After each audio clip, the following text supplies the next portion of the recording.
challenge to the district at this time is, as everyone else has mentioned, money. Funding adequacy, funding equity, increasing costs, increasing expectations, and unfunded or underfunded mandates. The federal government has mandated testing to determine school adequacy and then threatens to decrease your funding for schools that don't live up to standards, as if somehow they could do better with less. IDEA, the Individuals with Disabilities Education Act, has never, according to my sources, met the 40% reimbursement obligation for special education that is dictated in the Act. Yet the district would be out of compliance if it failed to meet the standards set in the same law. Fuel and other energy costs continue to rise, as does health insurance. The state hasn't increased student funding in real dollars since at least the Perkich administration, and districts are forced to seek individual dollars from levy referenda, which puts the burden back on the individual district, a problem that statewide funding was meant to address before I hit the job market. The quality of a child's education should not be dependent on the area of the state in which he or she lives. Last year, our district made $2.3 million in cuts. The upcoming legislative session doesn't look good for us either this year. Without new money, it will be hard to operate and maintain our current programs. It is imperative to the children in this district to receive a variety of education opportunities. Our funding decreases as the expectations increase.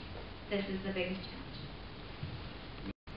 I too, Mr. Hawkins, received this about a week ago, and I thought long and hard about this question. And it says, what in your opinion is the most important challenge facing the Isanti School District?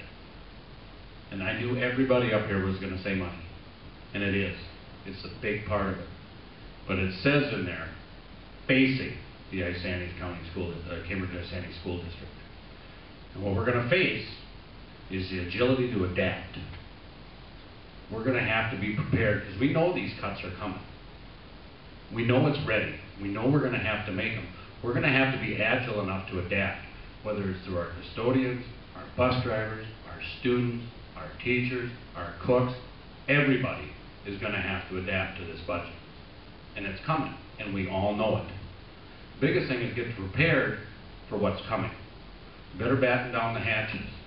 And that's what I feel, that the budget's going to be a big thing for the school board and administration to get prepared to put in place.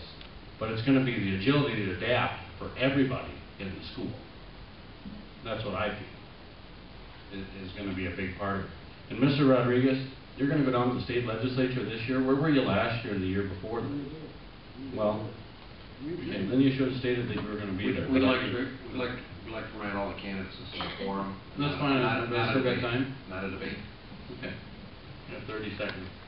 And we're going to have to put it together. I mean, we're going to have to lobby. They gave us $51 this year more per student for this budget. And that's it. There is no promise for next year to make our budget, to come in with that. So we're going to have to work very hard as a community to put this together. So I think the agility to adapt is going to be our biggest challenge as a whole, as a district.